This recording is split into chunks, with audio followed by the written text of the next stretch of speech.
ASAP Ferg. What's going on, man? What it is, broski? How you been? I'm all good. Yo, that ring is kind of like, it's kind of phenomenal, man. Like, that's crazy. Like, how much would something like that cost? It was a gift, man. Serious? Yeah. Serious? Like, who from? It was a gift from myself. Ah, okay. I hear them, man. The price is just on disclosure right now. Right. It's priceless. It's priceless. Matching grill as well. Yeah, exactly. All right. So listen, the new album's out. It's popping off. Joints are blowing up in the clubs. Like, how does it feel coming through? Do you class it as your debut album, or is it like second album? Because Trap Lord, even though it's a mixtape, for me it felt like an album. Technically, to the label, it's considered my first album, but I consider it my second. Right. Yeah. Okay. How's it all feel though? Like now that it's out there. I feel good, man. I couldn't wait for the world to hear it.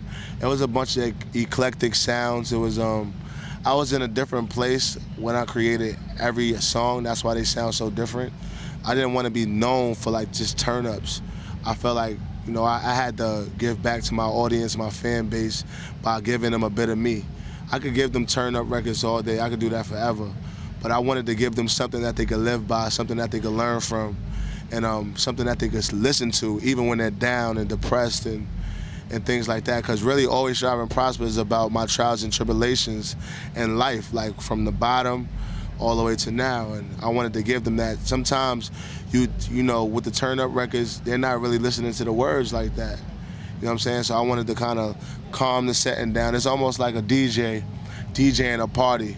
You're gonna give them turn-up records, but you're gonna give them some dance records. You're gonna give them something that they can love their girl to, you know, dance slow to. They listening to the words, they falling in love, they drinking, they feeling nice.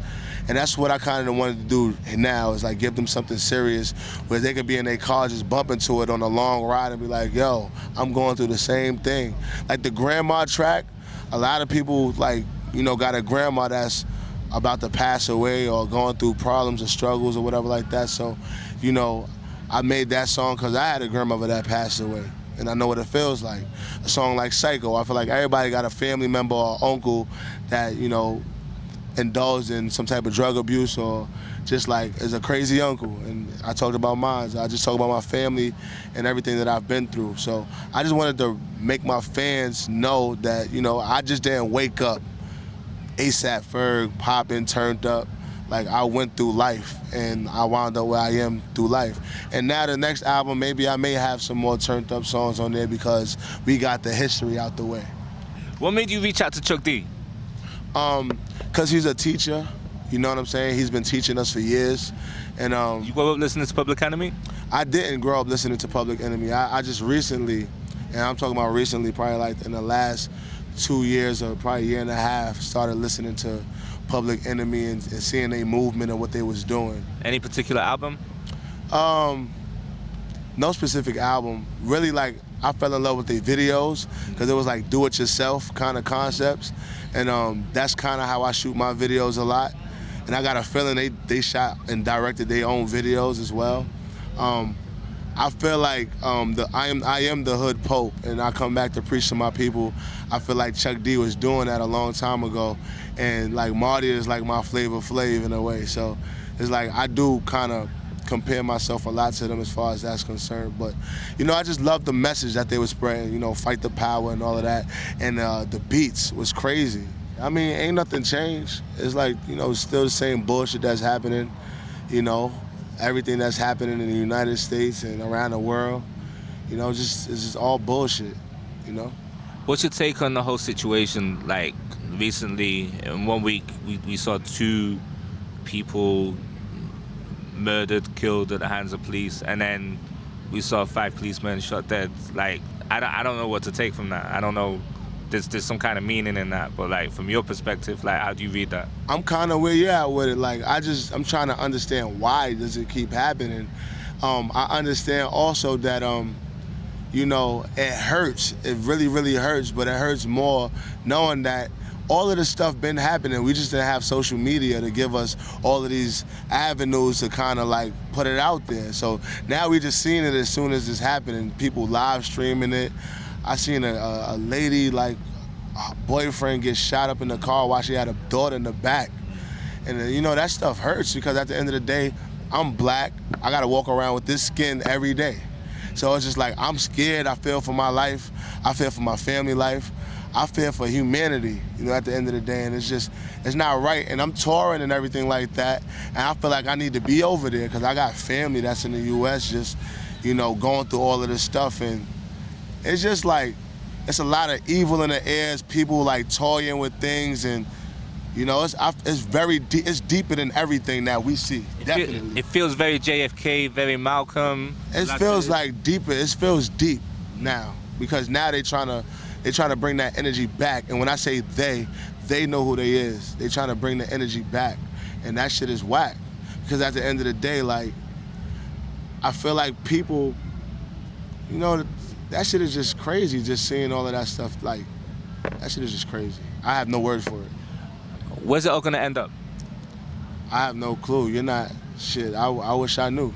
Because it could go either way. Like, there's no one there to prevent it from going this way or that way. I believe like the ocean, how the ocean cleans itself with the salt and everything like that, and everything washes up on the shore. I feel like that happens. That it has to happen. Blood needs to be shed, you know?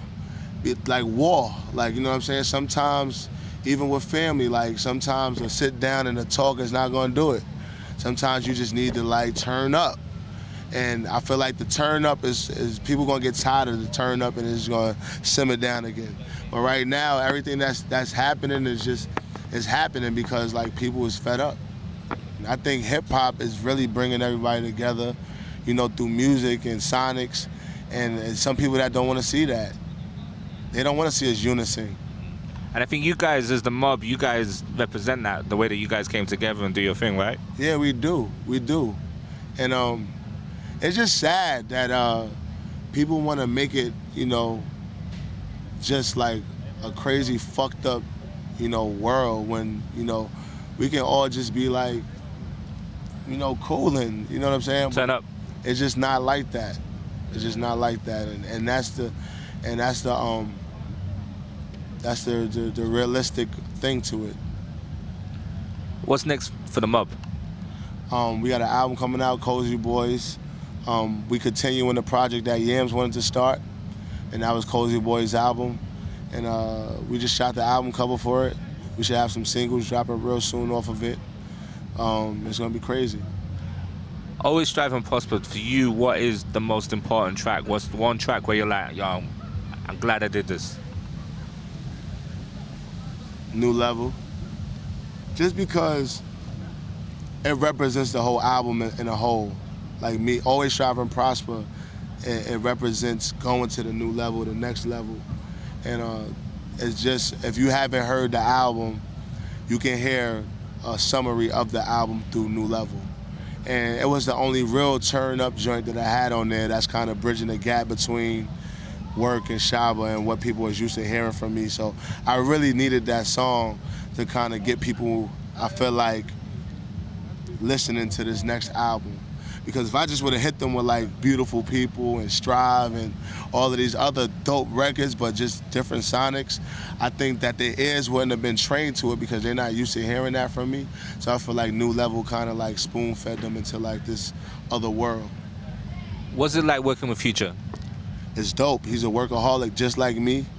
I'm just very meticulous, but he's a workaholic, and he's just amazing just to watch and just to see him work. We talk all the time, and we never really get a chance to like link and do more things because we just got so much busy schedules, but that is a person that I really love to work with. Okay. Well, listen, Ferg, man, thanks for taking the time out. Always bump into you when you're doing the European tour circuit. Like, done this again, man, so look forward to hearing whatever's coming up next and just keep banging out the joints, man. No doubt, will do, man. Peace.